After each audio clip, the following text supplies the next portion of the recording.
Bonjour, bonjour.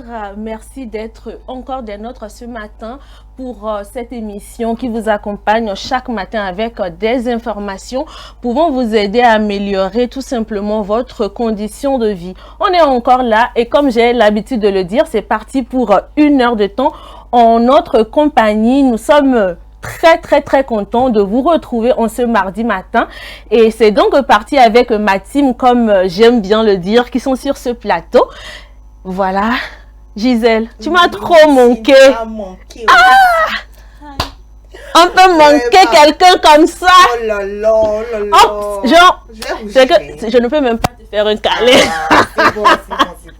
Ça va? Ça va, ici toi. Ah, j'ai bien aussi. Ok, bonjour Ezekiel, bonjour Nachat, m'avait manqué aussi. Hein. Là, il n'y a rien dans jalousie, Nachat. Bonjour aux Elle me regardait comme si elle allait créer quelque chose. Tu ne vas rien créer. De l'émission Le Plateau du Bien-être. Vraiment, je suis contente. Je suis en joie ce matin. Voilà. C'est bon. Oui, c'est bon. Tu as la parole maintenant.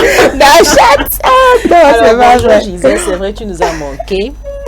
Vous m'avez manqué aussi. Mais étant donné que tu es en forme, c'est l'essentiel. Ouais, je me porte très bien aussi. Bonjour Blandine. Bonjour Nachat. Bonjour Ezekiel. Bonjour Nachat. Tu es un peu calme ce matin. Non, je ne suis pas calme, hein. Tu sais, as peur des femmes déjà. Non, quand tu es entouré. Quand tu es entouré de femmes. Je sais qu'aujourd'hui là. Quand tu es entouré de belles femmes, vraiment de beauté diversifiée, bien, il faut garder le calme olympique pour pouvoir les gérer au plateau. Ah, ça vient. Tout compte fait, c'est mieux pour toi. Justement, parlant de calme olympien, on parlera dans la rubrique Info Sport de la fin des JO. Donc voilà, bonjour, bienvenue à vous aussi dans cette émission. On espère que vous êtes bien assis justement pour nous suivre pendant ces 1 heure de temps, comme le dit souvent Blandine. Ouais. Et comme l'a dit Ezekiel, prenez vos tabourets, asseyez-vous parce qu'aujourd'hui, ça va être corsé, vraiment corsé. Et on va y aller avec la causerie du jour. Bon, on va y aller. Vous êtes prêts? Oui, prêt. Il y a un problème. C'est un sujet sensible. Quand même, c'est pas un baccalauréat. C'est un sujet très délicat. Peut-être qu'il y a des femmes à la maison qui vont encore s'énerver ce matin contre les hommes. Ah bon? Peut-être qu'il y en a qui vont s'énerver contre des femmes qui vont dire « Bon, je penche pour ». Donc, voilà. Trêve de bavardage. Aujourd'hui, là, je vous demande, est-ce que vous acceptez la polygamie? Polygamie même. Polygamie? Genre, ton mari prend 2, 3, 4, 5, 10, 15 femmes. Est-ce que tu acceptes? Pourquoi c'est ça? Moi j'ai bien envie d'écouter d'abord la vie des femmes, parce que vous savez. Non, oui, on sait que tu es un homme. On sait ce que tu vas dire même. Ah bon? Vous êtes sûr? Nachat, je vais commencer par toi. Ah bon? Oui. D'accord, pourquoi par moi déjà? Ah, comme il faut voir. Parce que le choix est tombé sur toi. Comme il faut voir. D'accord. Bon, je dirais que la polygamie, pour moi, c'est pas un problème. C'est normal. Qu'est-ce qui est normal? Logique. Bon, c'est vrai que quand on dit, bon, peut-être que vous le dites, c'est normal parce que chez les musulmans, oui, on accepte, c'est vrai qu'on accepte, mais c'est pas facile quand même de partager son nom, quand même. En tout cas, bon, ça dépend de comment toi tu vas bien prendre soin, de ton homme, comment tu vas chuchoter ton homme et tout. Tu feras un peu la différence entre ces 3 autres femmes, parce qu'il est permis aux hommes musulmans de prendre jusqu'à 4 femmes. Maintenant, je pense que le problème, ce n'est pas seulement les hommes musulmans, même les chrétiens maintenant. Peut-être que, en tout cas, bon, je ne peux pas trop parler de ça, mais on voit ce qui se passe maintenant autour de nous. On ne va pas trop aller dans les détails, mais ça dépend également. C'est vrai que c'est quand même insupportable. Lorsque, par exemple, je suis la première femme, par exemple, et que mon mari il est infidèle, entre griffes, bon, vaut mieux de prendre la deuxième femme en même temps. C'est vrai que, bon, on le dit, mais à part ces 4 femmes-là, peut-être que l'homme peut aller chercher dehors, mais bref, on n'a pas le choix, mais on va se dire, avec ces quatre femmes, peut-être que, au moins, bon, ça serait mieux quand même, parce que l'on peut avoir 4 ou 10 femmes, mais lorsqu'il voit encore une femme passer, et puis la femme est aussi attirante, ou elle est d'une beauté un peu remarquable, en tout cas, l'on peut dire, bon, en tout cas, vous allez discuter et puis ça prend en même temps. Donc, je dis pas j'encourage et tout, mais ça dépend de vous, comme ça dépend de comment vous vivez. Parce que lorsqu'on dit, par exemple, chez les musulmans, c'est vrai, on grandit avec, on nous apprend ça psychologiquement. On sait à quoi s'attendre, quoi. On sait que, bon, même si l'homme en question dit, bon, je vais jamais prendre une deuxième femme, en tout cas, bon, c'est juste des bling-bling, il n'y a rien dedans. Mais après 2 ans ou 5 ans ou 6 ans de mariage, l'homme qui évolue avec son argent, il devient un peu riche. En tout cas, il veut vouloir avoir assez d'enfants. Maintenant, si par exemple, la femme, par exemple, elle a des mauvais comportements aussi, où elle pose des actes qui poussent un peu l'homme, peut-être ces actes peuvent pousser l'homme aussi à aller chercher ailleurs. Ça, c'est un autre sujet. Mais je ne dirais pas que je suis contre la polygamie. Mais si ton homme veut aller chercher dehors, en tout cas l'infidélité, vaut mieux de conseiller à ton homme de prendre en même temps une deuxième épouse et puis vous êtes quitte. Dans ce cas, l'homme doit savoir comment partager les choses équitablement. Ce que tu donnes à la première, tu dois donner à la deuxième, à la troisième ou soit à la quatrième tout simplement. Lorsque je prends la première, elle doit avoir sa maison. La deuxième doit avoir sa maison. Tout ce que tu achètes dehors, que ce soit les ravitaillements, les habits, les robes, etc. C'est à toi de voir comment tu vas prendre soin de ces femmes et puis le truc. Parce que même si on le dit, je suis la seule femme de mon homme, mais derrière toi, tu ne sais pas ce qui se passe. C'est une autre scène qui est derrière. Donc, on ne sait jamais, quoi. Donc, je ne dirais pas je suis contre, mais je suis pour. Tout simplement. Elle est pour. Je vais venir à toi avant d'aller vers Gisèle. Ok. Ben, peut-être que moi, ce matin, je vais déjà décevoir quelques-uns de nos hommes. Hein, parce que, voilà, hein, moi, je ne suis pas du tout d'accord. Je ne suis pas du tout d'accord. Oui, je vais passer par 4 chemins. Je ne suis pas du tout d'accord avec... après. Ah oui, non, Jacques, on va discuter en coulisses, il n'y a pas de souci. Mais moi, je pense que vraiment, la polygamie... ce n'est pas une chose à laquelle j'adhère personnellement en tant qu'homme, hein, parce que pour moi, il y a beaucoup trop de facteurs aussi qui rentrent en jeu. Déjà économiquement, il faut avoir les moyens avant d'avoir 2 ou plusieurs femmes, c'est très important. Et on sait qu'aujourd'hui, c'est pas évident justement de pouvoir prendre soin d'une seule femme déjà. Maintenant là, de voir 2, 3, bah... Une femme et puis ses enfants. Ses enfants, voilà, ça veut dire que quand tu vas prendre une femme, forcément, elle va avoir des enfants aussi. Donc une femme entraîne des enfants forcément. Maintenant, pour moi, il y a aussi plusieurs facteurs qui rendent dans le fait que pour moi, la polygamie ne sera jamais, disons, équitable. C'est-à-dire qu'il y aura une égalité dans le sens où, même si on prend une deuxième femme, elle est aussi une femme comme la première, hein, mais quand on prend une deuxième femme, elle est forcément plus jeune. Souvent, en tout cas, peut-être plus jeune. Elle est plus attirante. Voilà, il y a aussi, disons, elle est plus fraîche. Et puis, voilà, ces facteurs-là rentrent en jeu. Et forcément, ce sont des facteurs qui, si même l'amour règne dans ce couple, si on peut le dire comme ça, mais dans ce couple où il y a plusieurs femmes, eh bien, l'homme aura toujours tendance à aller vers la plus attirante et la plus jeune. C'est la chose la plus normale. Donc, je trouve qu'il y a cette égalité d'être toutes des femmes d'un homme, mais ce n'est pas équitable lorsqu'il y a une qui est plus jeune, il y a une qui est plus fraîche. Donc, voilà, il y aura forcément des petits soucis de partage, parce que déjà, partager un homme pour les femmes, c'est pas évident. Hein. Les femmes vont vous dire qu'elles sont d'accord pour cohabiter, mais je vous jure qu'il y aura une guerre froide chez vous dans votre foyer. C'est vrai qu'il y a dans quelques rares cas où voilà, les femmes s'entendent très bien et ça se passe bien, mais je pense que là-bas, personnellement, dans 80% des cas, tout ne va pas vraiment bien, quoi. Mais puis j'ai entendu la chatte qui me parlait de la fidélité. C'est-à-dire que si un homme voudrait peut-être, au lieu d'aller tromper sa femme, voilà, qu'il prenne une deuxième femme, c'est mieux, d'accord, je suis d'accord avec ça, mais qu'est-ce qui nous garantit qu'un homme qui a 2, 3, 4 femmes à la maison est fidèle? Il n'ira pas encore voir ailleurs. Voilà, c'est ce que je dis. Parce que même si on ne l'encourage pas de prendre une deuxième épouse, il va te tromper.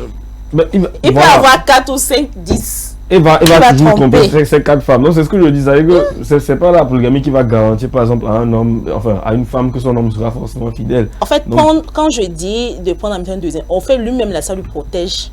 Généralement, que être avec une fille, tu sais pas, bon, la fille, qu'est-ce qu'elle veut réellement, tu es là avec la fille, tu sais pas ses objectifs et tout. Oui, mais de prendre la deuxième femme et puis c'est simple. Oui. Là, c'est mon avis en réalité. Moi, c'est une notion que je suis en train d'évoquer, c'est-à-dire que quand il y a une deuxième femme qui est là, bah, Sachez qu'il y a forcément une troisième qui est dehors. Ah, C'est-à-dire que l'homme en général est un éternel insatisfait. C'est-à-dire que les goûts sont divers sur le marché, vous comprenez. C'est-à-dire que si je prends une femme aujourd'hui, c'est forcément à cause d'une qualité principale. Si je prends une autre, c'est parce que voilà, je l'aime pour quelque chose aussi. C'est-à-dire qu'on peut trouver en chaque femme quelque chose qui nous attire, qui nous pousse vers elle et qui nous demande, en tout cas, qui nous pousse à l'épouser ou bien à faire d'elle notre femme. Donc ce que je veux dire, c'est que il va à chaque fois trouver dans les femmes qu'il va rencontrer une qualité qui va l'intéresser. Et donc ça ne garantit pas la fidélité dans la polygamie. Ça c'est très clair. Il faut qu'on soit clair là-dessus. Donc il faut savoir aussi que côté expérience, la première femme aussi a généralement un peu la même issue sur son mari. Ce qui fait que celles qui viennent après ont l'impression que soit elles sont délaissées ou soit le mari est manipulé par cette première femme-là. Alors que avec l'expérience qu'elle a dans son foyer, parce qu'elle était la première et qu'elle connaît bien, bien longtemps voilà, son mari, voilà, elle sait un peu quel point sensible toucher justement pour le faire réagir sur certains points plus rapidement que les autres. Donc voilà, c'est aussi des facteurs qui rentrent en jeu lorsqu'il s'agit de polygamie. Maintenant après, moi, la polygamie pour moi c'est...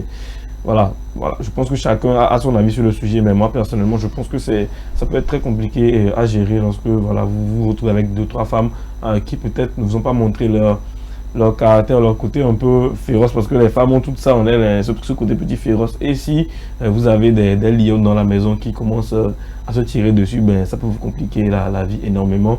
Et puis c'est parfois aussi des guerres hein, entre les enfants des femmes, des différentes femmes que vous avez aussi à la maison. C'est-à-dire que la femme de la première, enfin les enfants de la première femme se disent que voilà, si quelque chose arrive un jour, bah, c'est à eux de prendre les rênes de la famille, tout ça, héritage qui rentre en jeu, des facteurs comme ça, tout ça. Donc je pense que ça peut créer aussi une petite guerre aussi entre les enfants des femmes. Donc voilà, c'est un peu mon avis hein, sur le sujet. Il y a beaucoup de facteurs qui peuvent rentrer en jeu. J'ai noté des trucs que je n'ai pas encore dit, mais bon, on verra. Alors, Gisèle Nachat, elle est pour. Ezekiel est contre. Maintenant, tu vas te mettre au milieu. Moi, je vais me mettre au milieu, justement, Blandine. Ben moi, je pense que ce soit la polygamie, que ce soit la monogamie, il y a ses avantages et ses inconvénients. Maintenant, c'est à nous de pouvoir mettre dans la balance et voir entre la polygamie et la monogamie, si ce sont les inconvénients qui pèsent le plus ou bien ce sont les avantages qui pèsent le plus et tirer une conclusion. Mais non, je reviens à ce que Ezekiel a dit en disant que au fait, n'est pas un polygame qui veut, au fait. C'est pas parce que j'aime les femmes, elles sont belles, que je vais me dire que d'office je serai polygame. Quand il faut être polygame, d'abord il faut avoir un mindset de malade, au fait. C'est qu'il faut avoir une sagesse assez prononcée. Savoir, on a parlé d'équitabilité, c'est que il faut avoir le sens du management. Il faut savoir comment manager ces femmes. Il faut avoir un sens de responsabilité tellement accru. On ne se lève pas au jour au lendemain pour être polygame. Même, je sais pas, même chez les musulmans, je pense pas que un jeune qui vient de se marier après quelques mois ou bien après un an, 2 ans, prend en même temps une deuxième femme. Je ne sais pas comment ça se passe chez eux. Hein. Peut-être que ça peut se faire en même temps, mais je pense que ça peut se faire si au moins tu es riche. Il y a des critères, en fait. C'est pour dire que on ne prend pas l'enfant d'autrui pour que cette dernière vienne souffrir ou bien pleurer chaque jour, que pourquoi tu m'as épousé, Il faudrait que, avant qu'un homme se dise, moi je veux être polygame, il faudrait qu'il y ait certains critères qui soient réunis. Je donne des exemples. Supposons que, dans un cas, la première femme ne répond pas vraiment à certaines choses. C'est-à-dire que la maison n'est pas un havre de paix. C'est que quand le mari rentre à la maison, il y a toujours des tensions, des problèmes, ça ne va pas. Le mari peut envisager d'aller prendre une deuxième femme. Peut-être en qui il trouve peut-être une certaine paix, etc., etc. Mais ce que moi j'ai dit toujours, c'est que à la femme, c'est-à-dire celle qui va être deuxième, troisième ou quatrième femme, il y a ce qu'on appelle le droit d'aînesse. Je ne sais pas si ça peut ça. On peut le dire ainsi dans la polygamie, hein, mais ça joue beaucoup. Pourquoi aujourd'hui dans la plupart des couples polygames, il y a des problèmes? C'est parce que la base a été faussée. un homme, j'ai parlé tantôt de sagesse, un homme qui veut aller prendre une autre femme, qu'importe ce que la femme, la première, fait, ou bien a fait, ou bien qu'importe comment tu peux la cataloguer, qu'elle est, il faut un minimum, ou bien je vais dire même un maximum de respect en son endroit. Parce que ce n'est pas facile de forger ou bien de marcher avec un homme. Si l'homme est arrivé à un niveau où il veut prendre une deuxième femme, c'est parce qu'il a les moyens. Et ce n'est pas n'importe quelle femme qui peut rester à côté d'un homme et aider cet homme-là à se construire, arriver à un niveau qui puisse lui permettre d'avoir les ressources nécessaires pour prendre une deuxième femme. Donc la femme qui est là avant là, elle a besoin de respect. Si un homme veut être polygame, il faudrait que la femme qui vient, que les choses soient tellement claires. C'est que ma femme, c'est pas qu'il est en train de faire de différence ou bien il est en train de faire chose, mais la femme qui est à la maison là, c'est qu'elle a sa place. Si ce n'est pas comme ça, il faut savoir que ta polygamie que tu es en train de faire là ne va jamais faire. C'est comme si tu es en train de construire ta maison sur le sable. Quand il va pleuvoir là, les tempêtes et tout vont ramasser cette maison. Donc c'est pour dire que la polygamie, c'est dans les cas extrêmes, c'est-à-dire que dans les cas où tu sais que l'environnement avec la monogamie, avec ta femme que tu as, ça devient invivable, que tu as besoin de, je sais pas. Parce que, comme Ézéchiel a dit, les hommes sont des éternels insatisfaits.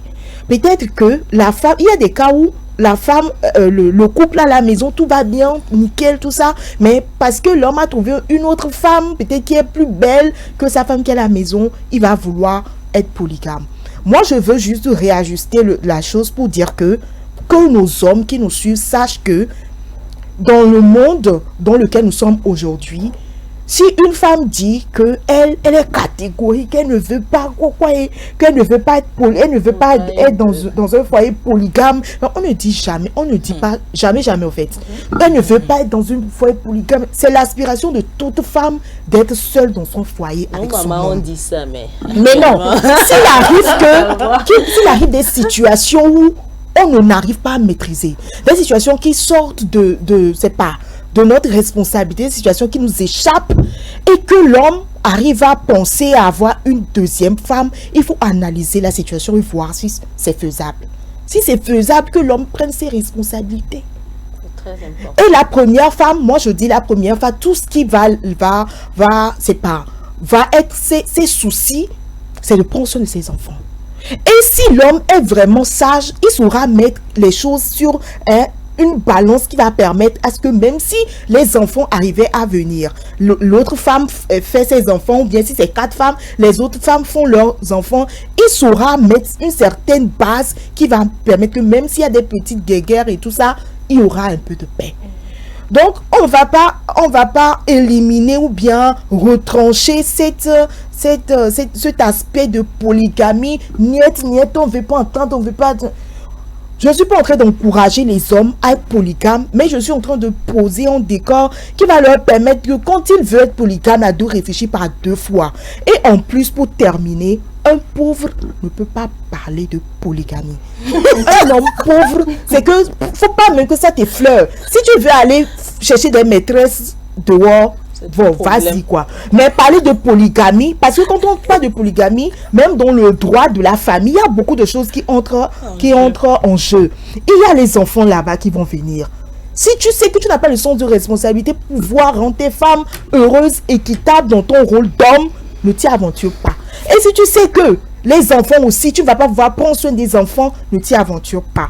Parce que quand ça va péter là, tu ne vas pas pouvoir supporter. Voilà. Alors moi j'aimerais revenir, Blondine, si tu permets, sur 2 petits aspects de l'intervention de Gisèle qui m'intéressent beaucoup et voilà, avec lesquels je ne suis pas très d'accord. Quand je prends l'aspect de paix, l'aspect économique, les constats sont là, les faits sont là. C'est-à-dire que aujourd'hui, elle a parlé de, c'est-à-dire que je prends une femme peut-être parce que il y a des petits couacs avec la première, je prends une deuxième femme parce qu'il y a des petits couacs avec la première, que je n'ai pas vraiment la paix. Moi je ne prendrai jamais une deuxième femme parce que je n'ai pas la paix avec la première à la maison. Ça, c'est créer le chaos chez toi-même. C'est-à-dire que c'est créer le chaos dans ton foyer. C'est-à-dire que déjà, vous n'êtes pas très en accord avec ta femme et que tu vas ramener une deuxième femme justement pour essayer d'instaurer une certaine paix. Je te dis que c'est une réflexion qui est complètement faussée. Avant d'avoir une deuxième femme, il faut avoir les bonnes bases avec la première, instaurer la paix. C'est-à-dire que savoir que aujourd'hui, c'est vrai qu'il y a dans tous les couples, il y a toujours des petits problèmes, hein, c'est clair. Mais savoir que les petits problèmes que vous avez n'affecteront pas cette future relation qu'elle va avoir avec non seulement sa deuxième femme, mais aussi avec toi-même. C'est-à-dire que vous serez un couple, vous êtes dans une polygamie, voilà, heureuse. Ça, c'est la... Tu sais, en fait, ce que tu es en train de Blandine. dire, ce n'est pas faux, mais ce n'est pas évident. Non, ce n'est pas vraiment évident pour... Il y a de ces cas où il y a certaines femmes qui rendent la vie vraiment impossible. Comme je le dis, tellement impossible que tu ne peux même pas parler, avoir une discussion normale avec cette dernière, au fait. C'est quand tu sors de la maison que tu trouves un peu de paix, un peu de répit. Dans ce cas, comment est-ce que l'homme peut pouvoir essayer de tisser genre une certaine paix avec la première femme avant de venir avec la... On est en train de parler le même langage en fait, mais juste que vous n'essayez pas de comprendre ce que je dis. C'est que lorsque vous instaurez la paix, vous pouvez facilement ramener une deuxième femme à la maison. Mais justement, ce que je vous dis, c'est que lorsqu'il n'y a pas cette paix-là, c'est impossible pour vous. Non, pas forcément avec la première dans la même maison. Oui, parce que, attends, moi j'ai une question. Dans ce cas, qu'est-ce que tu proposes comme solution? Ok, pour moi, la solution pour ramener une deuxième femme à la maison, comme je l'ai dit, c'est d'avoir une discussion avec la première femme. Ça, c'est très important. Avoir la discussion. Tu connais la femme, on ne sera pas du tout d'accord. Surtout dans le cas des musulmans, je pense que, je ne sais pas comment ça se passe, mais je pense que généralement, la discussion est faite en amont. On ne ramène pas une deuxième femme. Je ne pense pas que les musulmans ramènent une deuxième femme juste sur un coup de tête dans la maison, c'est impossible. Attends, et si la femme n'est pas d'accord? Parce que c'est un mariage qui est organisé. Attends, si elle n'est pas d'accord qu'une autre femme vienne. Attends que j'aille au bout de ma réflexion.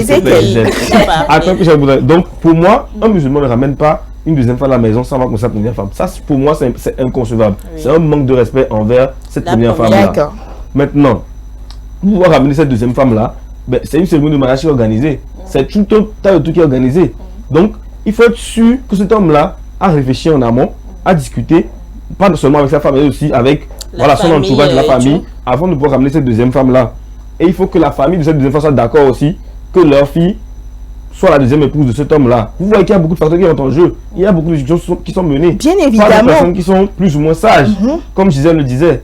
Et donc, pour moi, ce qui est fait dans ces conditions-là peut marcher. Je dis bien, peut marcher. En tout cas, peut mieux marcher que, par exemple, une deuxième femme qu'on prend comme ça, la va-vide, sans discussion. Ça, c'est clair. J'aimerais revenir aussi sur l'aspect économique. Les faits sont là, le constat est fait. C'est-à-dire qu'aujourd'hui, ce n'est pas les plus riches qui prennent une deuxième femme. Je suis désolé. Même un homme qui n'a pas d'argent, mais qui peut-être est infidèle et il y a une autre femme dehors, ben, il trouve l'argent pour prendre soin de cette femme-là. Je vous dis, c'est lorsque vous vous retrouvez dans le cas que vous commencez à vous débrouiller. Si un homme prend une deuxième femme à la maison, ça veut dire que les dépenses vont doubler. Certainement. En fait, quand on dit pas forcément un homme riche, mais quelqu'un qui sera capable. Parce que toi-même, tu n'avais pas encore les moyens nécessaires pour satisfaire tes propres besoins. C'est ça, tu as besoin de quelqu'un qui va les satisfaire en réalité. Moi, je préfère quand Rachad me dit que lorsque vous savez que vous avez les moyens, quand vous me dites riche, non, on a dit pauvre. Attends, pauvre et puis riche, là, il y a un grand écart. Mais au milieu de pauvre, là, il y a quelqu'un qui a les moyens. Même la pauvreté se vit chacun à sa manière. Chacun vit la pauvreté de sa manière. En fait, quand j'étais dans pas là pour prendre deuxième femme, là, c'est catastrophe. Attention, Ezekiel.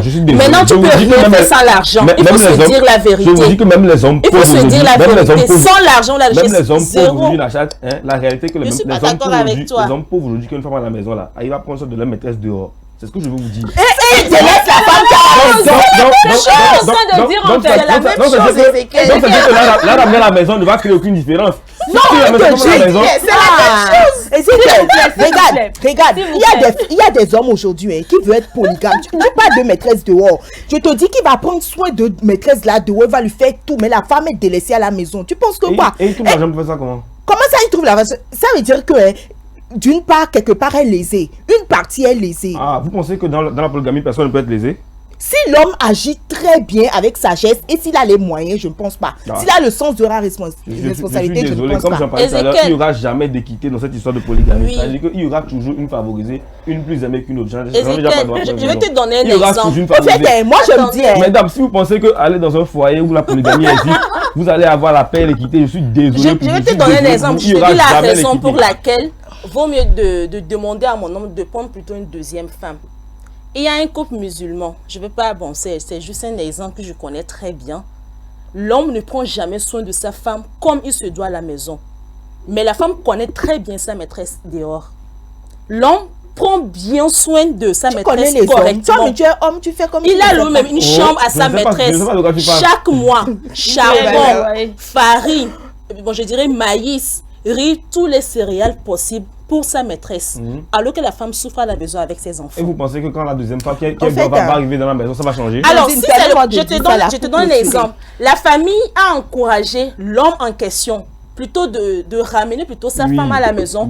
Dans ce cas, avec les conseils et tout, lorsque la deuxième femme vient à la maison, ça doit changer normalement. Vous êtes sûr que ça va changer? Ça a changé, effectivement. Au fait, ça a changé. Moi, je te dis que ça a changé. Forcément quelqu'un qui sera plus avantageux que l'autre. Non, ça sera mieux qu'avant, en réalité. Même si les vivres qu'il remet à cette femme de dehors, qu'il les ramène à la maison, je vous dis que quelque part, il n'y aura jamais cette équité-là. C'est-à-dire qu'il y aura toujours une lésée. Si vous avez 4 femmes, c'est difficile de les gérer. Il y aura la première qui aura le droit au respect, la deuxième. Mais en tout cas, si tu veux être polygame, là, il faut être capable. Il faut être riche, l'argent fait tout. Évidemment. Pour clôturer, il faut être capable d'avoir les moyens. Je m'adresse aux femmes, celles qui se retrouvent dans des situations où elles veulent être deuxième femme, troisième femme, quatrième femme là. Mesdames, sachez que un homme qui ne prend pas bien soin de sa femme à la maison là, si tu viens n'importe ta beauté, il va jamais prendre soin de toi. Deuxième chose. Finalement, là, on s'allie sur qui? Non, c'est pas ce que tu dis. C'est la leçon d'équité. Deuxième femme. C'est la leçon d'équité. On va laisser Gisèle finir. Oui. Regarde comment je vais me blesser comme ça. Deuxième chose. Si tu viens, tu sais que tu es deuxième femme là, ma soeur, la première là, c'est ton aîné. Tu ne vas pas venir faire la loi sur le territoire de quelqu'un parce que tu es deuxième femme. Ça, c'est deux. Même, ça va de même pour troisième femme, quatrième femme. Parce que c'est qu'elle là, c'est elle qui a voulu et tu es venu. Sans elle là, tu ne peux pas venir. C'est ça. Maintenant, aux hommes, messieurs, si vous voulez être polygame, prenez vos responsabilités. Tout simplement. Pardon. Prenez vos responsabilités. On sait que vous êtes des éternels insatisfaits. Vous êtes des prédateurs ambulants, on le sait. Mais essayez d'être raisonnable parce que l'avenir des enfants en dépend. Voilà. Il faut être capable. Moi, je n'ai pas droit. Moi, je n'ai pas droit de faire. Donc, le débat n'est pas équitable alors. Bon, ok, ton mot de fait. Être capable. Donc, pour finir, moi, j'aimerais dire, mesdames, déjà, il faut savoir que quand vous allez arriver quelque part où il y a quelqu'un avant vous, vous ne serez jamais sur le même pied d'égalité, que ce soit au niveau du respect, au niveau financier, ou encore au niveau des petits besoins. Ça, c'est clair. Donc, si vous venez et vous voulez aller, assumez pleinement votre choix et assumez aussi les conséquences du choix que vous faites. C'est très important. Deuxième, messieurs, si vous voulez prendre une deuxième femme, eh bien, réfléchissez bien, parce que c'est aussi peut-être parfois amener la guerre dans vos foyers. Voilà. là-bas. En tout cas, je pense que tout est dit.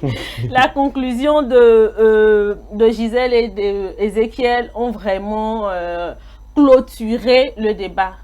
Les hommes, si vous savez que vous êtes des hommes capables, parce qu'une femme, après tout, on prend soin d'elle. Quoi qu'on dise, quand tu épouses l'enfant de quelqu'un, tu dois l'entretenir. Si tu es prêt, tu sais que pour la première, tu le fais déjà. Tu as encore des moyens pour prendre encore une deuxième, une troisième, une quatrième. Bah, libre à toi. Mais, faut pas aller prendre l'enfant de quelqu'un, venir dans ton foyer, on va on ne va même pas reconnaître cette personne-là. Pardon, réfléchissez. Comme Gisèle l'a dit, utilisez la sagesse. La sagesse, c'est très important. Et puis les femmes là, les femmes là, franchement, je pense que lors des cérémonies de dot, quand c'est l'heure de mettre la bague et tout, il y a quand même les familles qui parlent. Il y a la famille de l'homme qui informe la famille de la future mariée que c'est comme ça, il y a déjà une première et qu'elle a besoin du respect. Quand tu viens dans le foyer là, il faut savoir que tu dois respecter la première. C'est très, très, très important. Mais toi-même, tu sais quelle était avant d'aller. Donc, quand tu vas là, respecte-la. Bon, en fait, de respect, là, conseil aussi aux hommes, c'est très important. Je dois revenir sur ça. Parce qu'il y a certains hommes aussi qui racontent des choses sur leurs femmes. Aïe, dehors. Bon, ça là, s'il vous plaît. Juste une phrase là. C'est un autre débat. Mesdames, on va revenir sur le sujet. Oui, peut-être le mardi prochain, on va poursuivre ce sujet pour que, voilà, on puisse véritablement aller vers la fin. Mais là, si on veut, on va revenir sur le sujet. Je pense que c'est la polyandrie, parce que la polyandrie aussi existe. Voilà. Oui, pourquoi pas. On va revenir sur le sujet. Et voilà, c'était donc tout pour la causerie du jour. Tout de suite, info du jour.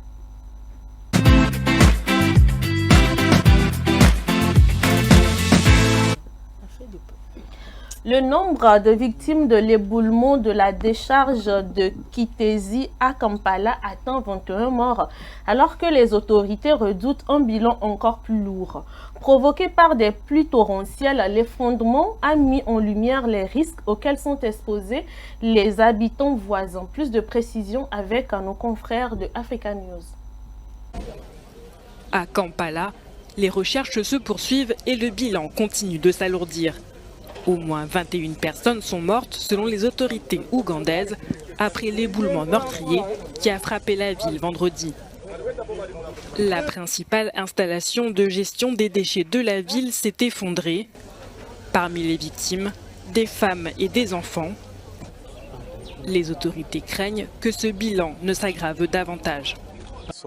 Jusqu'à présent, nous avons récupéré 21 corps, parmi lesquels se trouvent des femmes, des enfants et des hommes.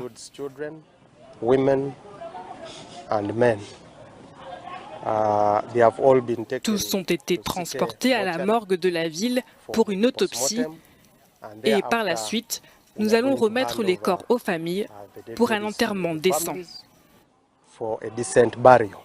L'effondrement aurait été causé par des pluies torrentielles. Des familles vivant à proximité ont été évacuées pour prévenir de nouvelles tragédies. Certaines familles se trouvent dans une zone à risque que nous avons évaluée. Pour ces familles, nous leur avons temporairement demandé de quitter leur maison et de se rendre dans un abri temporaire mis en place par la Croix-Rouge ougandaise et le bureau du Premier ministre. Le président ougandais a ordonné une enquête afin de comprendre pourquoi des habitations étaient si proches du site. Toutes nos condoléances aux familles éplorées.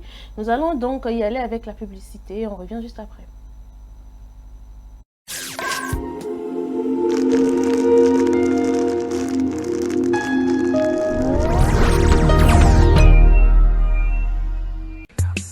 L'amour, c'est des hauts, c'est des bas.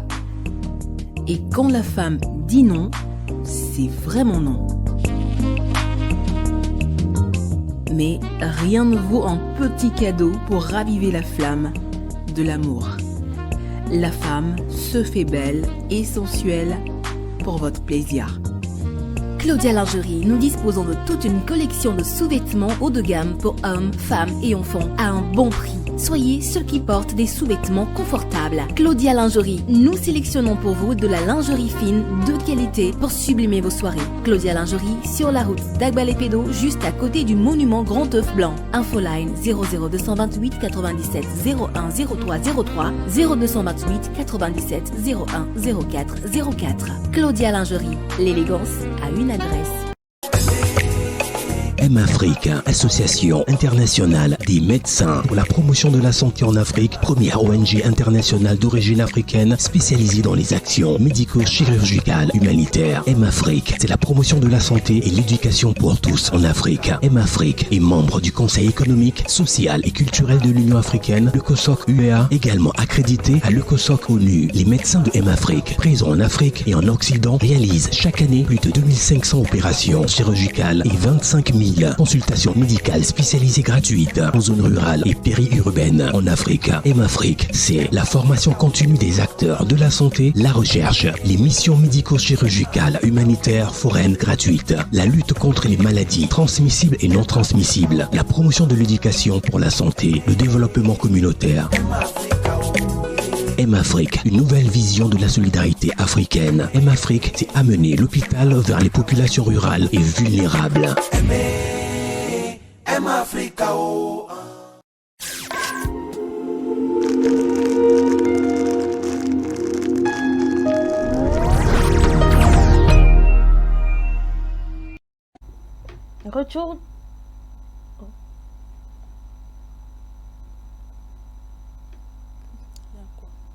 Retour donc sur ce plateau dans cette émission. J'espère que vous prenez plaisir à nous suivre. Tout de suite à InfoSport.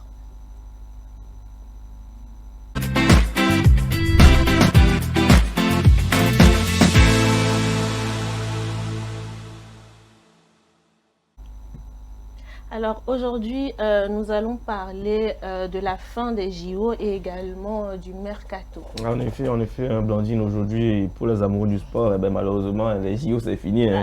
C'est passé tellement vite. Passer 24 sur 24 devant la télé pour regarder, c'est passé tellement pour regarder vite. du sport, ben, c'est fini. Les JO se sont terminés hier officiellement, plutôt avant-hier, 11 août, pardon.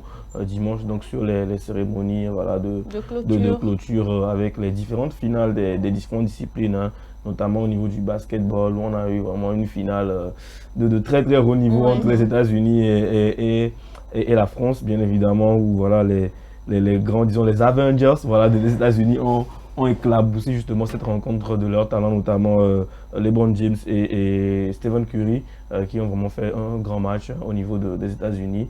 Et donc voilà, les États-Unis sont médailles d'or aux Jeux Olympiques au niveau médailles d'or au niveau des hommes, au niveau du basket. Malheureusement pour la France, du côté des femmes aussi, voilà, ils ont perdu encore contre les États-Unis encore, qui elles aussi ont battu les Françaises avec voilà, un seul point d'écart, 68 à 67. Donc voilà, elles ont gagné aussi leur médaille d'or. Donc la France est du côté féminin et masculin, voilà, ils sont médaillés d'argent et donc les États-Unis sont médaillés d'or aux Jeux Olympiques au niveau du basket. Il y a eu beaucoup d'autres disciplines hein, qui ont été aussi clôturées, notamment le foot aussi qui a été clôturé récemment, où les Espagnols, vraiment ils ont tout raflé pendant cet été. Hein. Ils sont champions d'Europe, que ce soit chez les A, chez les U19, et maintenant ils sont champions aussi aux Jeux Olympiques. Donc voilà, ils ont tout raflé à tous les niveaux, dans toutes les catégories aussi, donc médailles d'or partout. Donc voilà, c'est un peu résumé ce qu'on peut dire par rapport à la fin des JO, à la cérémonie de clôture aussi qui a eu lieu. Et donc voilà le tableau des classements des médailles qu'on a, que vous avez. Donc les États-Unis s'en sortent avec 40 médailles d'or, voilà, récoltées, 44 argent et 42 médailles de bronze, 126 médailles au total qui sont devant la Chine qui a seulement 91 médailles derrière les États-Unis. La France qui était troisième a finalement fini cinquième dans le classement des médailles avec 64 médailles. On a le Japon sur le podium et puis l'Australie qui aussi s'en sort avec 53 médailles au total. Donc voilà, c'est un peu le classement général. Hein. On voit que c'est vraiment les grandes nations qui sont voilà, au devant de la scène. Le Kenya au niveau du classement africain est aussi premier. Donc le Kenya est le premier pays voilà, africain à avoir remporté beaucoup plus de médailles. Donc voilà, c'est ce qu'on peut dire aujourd'hui. Le Kenya, c'est un pays qui fait parler. Ouais, surtout au niveau de l'athlétisme, voilà, de la course, de tout ce qui est le kilomètre, les 1000 mètres, tout ça, ils sont très très aguerris dans ces disciplines aussi. Donc voilà, ils ont fait aussi la différence un peu sur ces disciplines-là, sur la fin des JO. Donc voilà, c'est la fin des JO Paris 2024. C'est passé très très vite. Hein, très vite, franchement très vite. On va enchaîner un peu avec quelques informations, les 4 ou 3 informations au Mercato qui ont fait parler un peu hier sur la toile, notamment la signature de Eli Ouali à Marseille. Donc voilà, c'est le Lensois qui a quitté Montpellier l'année dernière, qui a passé un an au niveau de Lens et qui a signé aujourd'hui son contrat avec Marseille. Là, l'image, on a plutôt Delight et Nissouari, pardon, qui sont deux joueurs du Bayern Munich qui ont été transférés vers Manchester United, dont ils portent le maillot. Les deux pour sont 10 millions d'euros. Donc voilà, pour Manchester United, deux joueurs vont rejoindre voilà, justement le club de Manchester pendant ces prochains jours. Et il faut noter que Van Bissaka a fait le chemin vers West Ham, donc il est parti à Londres, il a signé un contrat avec voilà, les Hammers, donc il va aussi s'engager et va jouer avec les Hammers pour la saison prochaine. Donc voilà, et puis hier, disons le plus gros transfert hein, pour le moment de cette fenêtre de mercato qui est Julián Álvarez qui a signé à l'Atlético de Madrid en provenance de Manchester City pour 90 millions de livres sterling quand même. C'est le plus gros transfert de l'histoire de Manchester City. Et donc les Madrilènes hein, qui enrôlent ce nouveau joueur très très intéressant. À 24 ans, il a déjà tout gagné. Coupe du Monde, UEFA, Jeux Olympiques. Il a 24 ans, il a déjà tout gagné. Donc il a tout gagné dans sa carrière. Alors que voilà, on connaît des joueurs qui chassent encore beaucoup de trophées dans leur carrière. Mais à 24 ans, lui, il a déjà tout fait. Donc maintenant pour lui, c'est de pouvoir au niveau des statistiques voilà, faire la différence aussi. Donc il quitte Manchester United parce qu'il était plus remplaçant là-bas qu'autre chose. Donc voilà, il va essayer de se faire un nom maintenant en Espagne. Donc voilà, c'est un peu tout pour l'info sport d'aujourd'hui. J'espère que je vous ai un peu régalé. J'espère que j'ai régalé les amoureux du sport. Même aujourd'hui au Togo, on n'a rien. Ah ben aujourd'hui au Togo, on n'a rien malheureusement. C'est vrai qu'il y a quelques voilà, de déplacements au niveau du mercato aussi, mais pas rien d'intéressant à sérieux aujourd'hui au niveau du Togo. Merci beaucoup Ezekiel. Je suis sûre que nos chers téléspectateurs ont été ravis hein, de tes informations de ce matin. Nous allons y aller avec la musique et on revient juste après.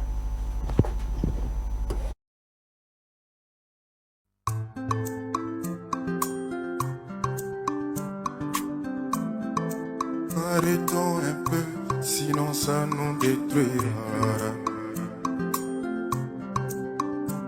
C'est le refrain qui est là.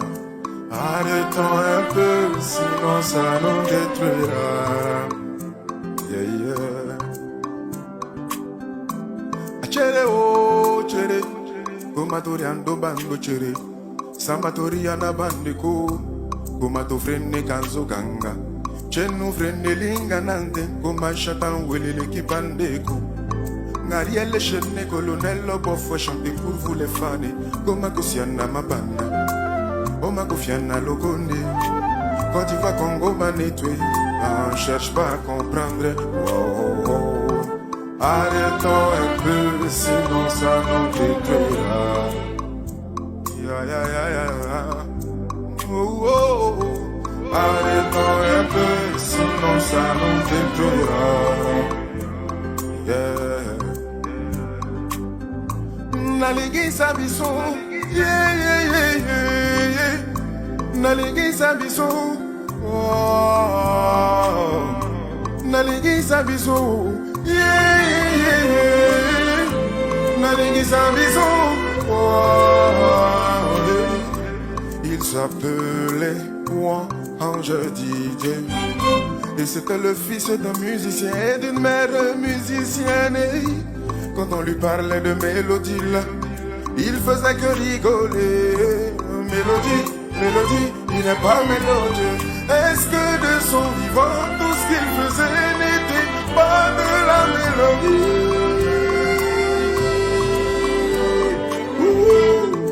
Arrêtons un peu.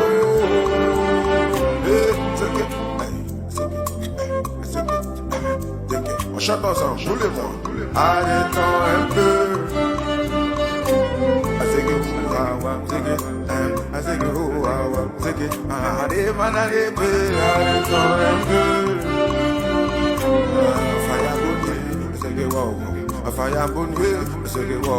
Encore une fois, arrêtons un peu.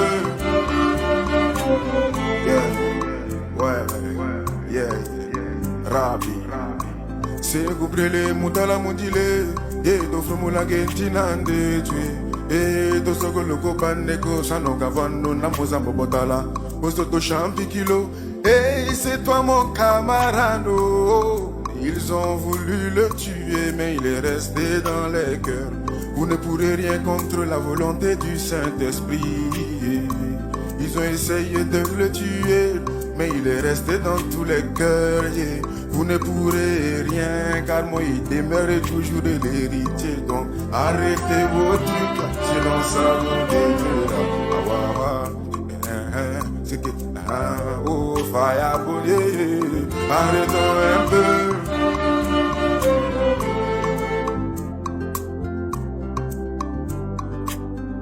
Sana mamo yana mobande, maguru mamu sinu mamani, mazukere mamu sinu mamam simi komana sa. Voilà, retour donc sur ce plateau tout de suite à l'hôpital.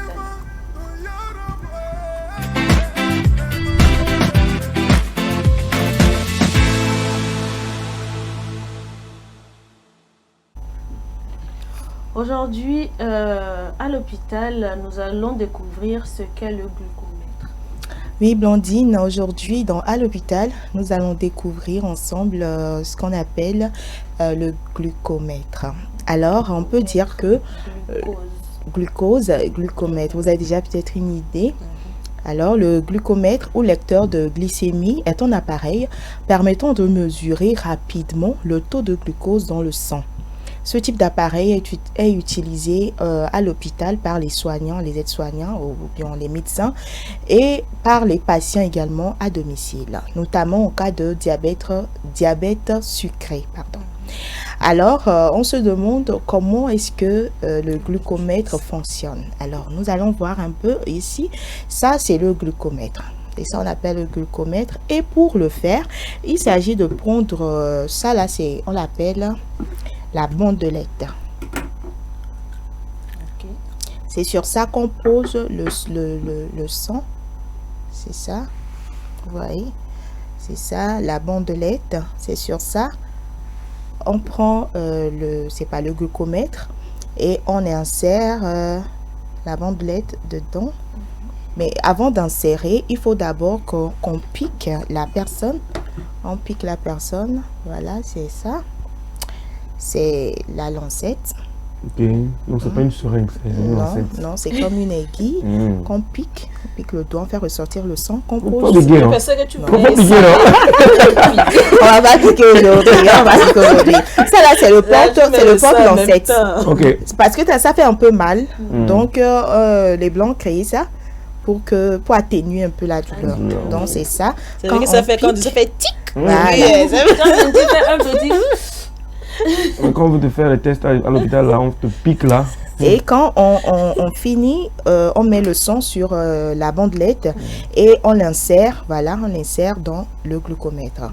Et vous allez voir, les réponses vont commencer, ou bien le résultat va commencer à s'afficher. Alors, comment lire le résultat sur un glucomètre? Le résultat, sachant que le résultat est exprimé en milligrammes par décilitre ou en millimoles par litre. Alors, on se demande quelle est la valeur normale du glucose dans le sang, c'est-à-dire le taux normal du glucose dans le sang. C'est la glycémie normale, au fait. C'est à jeun. Souvent, c'est à jeun qu'on le prend pour que le résultat ne soit pas faussé, pour qu'on soit sûr du résultat. Alors, la glycémie normale ou le taux de glucose normal dans le sang est entre 0,70 grammes par litre et 1,10 grammes par litre. Alors, 1h30 après un repas, c'est inférieur à 1,40 grammes par litre. C'est-à-dire qu'on le prend 1h30 de temps après un repas. Là, le résultat doit être inférieur à 1,40 grammes par litre. Ok, c'est-à-dire que de préférence, on peut le prendre, on le fait à jeun. À jeun, c'est ça qui est recommandé. Mais si on a mangé, on attend 1h30. 1h30 de temps après. Et puis on vérifie si c'est moins de 1,49. 1,40 grammes par litre. Okay, voilà. Alors, sachant également que il y a 3 états de la glycémie. J'ai parlé de l'état normal tout à l'heure. Il reste l'hypoglycémie et l'hyperglycémie. Alors, l'hypoglycémie doit être inférieure à 0,70 grammes par litre. Et l'hyperglycémie à jeun doit être supérieure à 1,10 grammes par litre. Donc, c'est un peu ce qu'on peut retenir. Mais non, parlons des symptômes. Les symptômes d'une hypoglycémie, on peut reconnaître quand on fait une hypoglycémie, on peut avoir des sueurs, des sueurs, des grosses gouttes de sueur. On peut avoir des pâleurs. On peut avoir une sensation de faim anormale, des nausées, mais de manière légère. On peut avoir des tremblements, des palpitations, des irritations, etc. Même la vision trouble. On peut avoir la perte d'équilibre, on peut avoir même des sensations de faiblesse, des picotements autour même de la bouche ou des fourmillements. Voilà. Alors, quand il s'agit de l'hyperglycémie, quels sont les symptômes? Comment reconnaître, comment savoir qu'on est en train de faire une hyperglycémie, pardon. Là-bas, on constate qu'on a soif. On a envie de boire l'eau. C'est que c'est une soif intense. On a envie de boire l'eau à chaque minute. Et de la même manière qu'on boit, on urine aussi de la même manière. C'est-à-dire, c'est une miction très fréquente. C'est-à-dire, la personne va vite pour uriner, va faire ses besoins pour uriner. On a une vision floue également. Et on a une sensation de faim un peu... c'est pas un peu élevé, et on a aussi de l'affaiblissement, de la fatigue. Donc je peux dire que en gros, c'est tout ce qu'on peut retenir aujourd'hui du glucomètre et de tout ce qui va avec la prise son fonctionnement, comment lire les résultats et comment reconnaître si on fait de l'hypoglycémie ou si on est hyperglycémie. Donc c'est un peu ça.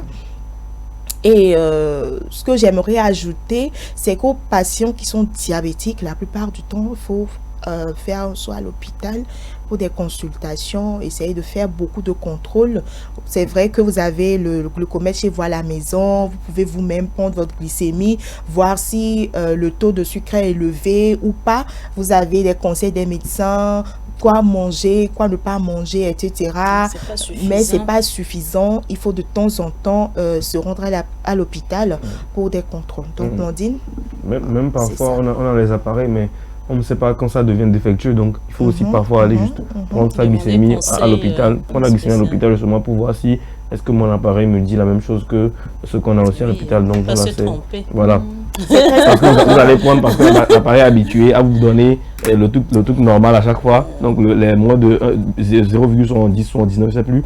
Voilà, à chaque fois vous allez ça vous donner ça alors que c'est pas ça, alors que ça doit monter. Donc c'est bien de le consulter aussi, d'aller voir pour prendre à l'hôpital pour savoir si c'est le même résultat que vous avez à chaque fois. C'est très important, très important. Voilà. Et voilà, c'était donc tout pour à l'hôpital de ce matin. Merci beaucoup Gisèle pour toutes ces informations là sur le glucomètre. Et également, c'est la fin de cette émission pratiquement. Aujourd'hui spécialement, je vais vous demander des mots de fin. Des mots de fin. Bah, moi, je dirais juste fidèles téléspectateurs de l'émission Le Plateau du Bien-être d'être au rendez-vous demain parce que ça continue. Et aussi, le jeudi, on va peut-être parler du financement du système de santé. Comment est-ce que le système de santé est financé? Voilà.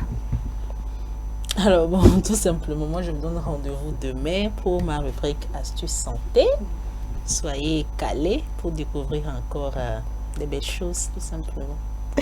Des astuces. Tout le monde prend rendez-vous. Non, mais il faut prendre rendez-vous sur le vendredi. Est-ce que moi, ça va me laisser? Ça va me laisser? Ça va te laisser. Donc, on se retrouve vendredi, bien évidemment, pour un nouveau numéro de défi de la semaine. Et puis, portez-vous bien. Restez avec nous pendant toute cette semaine pour avoir les bonnes informations et aussi pour que nous puissions contribuer valablement à votre bien-être. Et justement, en parlant d'informations, de bien-être, de santé, vous suivrez tout à l'heure la retransmission en direct sur SOS Dr TV à partir de 13h de la conférence de presse de CDC Afrique. Et ce sera sur la variole du singe, déclarée urgence sanitaire publique pour la sécurité continentale. Prenez donc rendez-vous, c'est à partir de 13h sur SOS Dr TV. Quant à nous, on se dit à demain, portez-vous bien et bye bye.